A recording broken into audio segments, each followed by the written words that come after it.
ఆది కాండంలో దేవుడు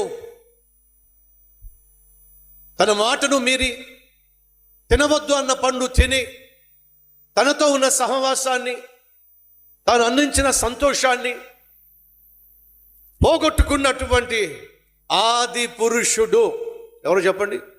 ఆదాము.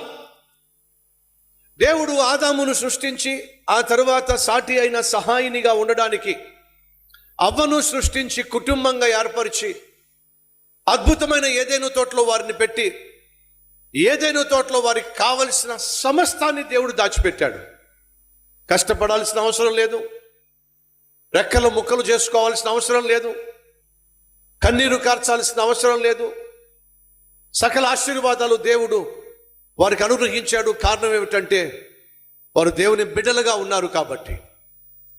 అన్ని పండ్లు తినమన్నాడు, కానీ ఒక్క పండు తినొద్దన్నాడు. ఆ ఒక్క పండు తినద్దు అని చెప్పిన దేవుని మాట వింటే బాగుండేది.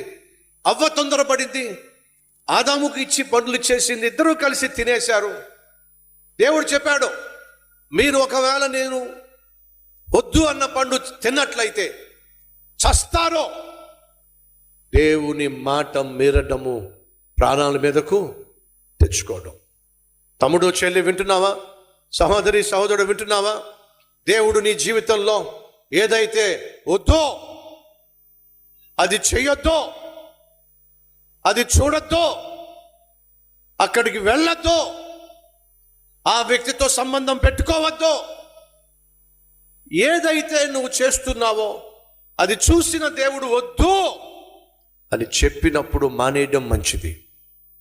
దేవుడు వద్దు అన్నాడు అని అంటే అది నీకు క్షేమము కాదు. దాని వెనుక హాని, దాని వెనుక అపాయము, దాని వెనుక ప్రమాదము దాగి ఉంది.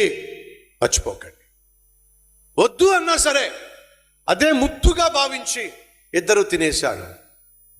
ప్రతిరోజు వారు దేవునితో ఉండేవాళ్ళు, సహవాసం కలిగి ఉండేవాళ్ళు, సంభాషణ చేసేవాళ్ళు, సంతోషంగా సమృద్ధిని అనుభవిస్తూ జీవించారు.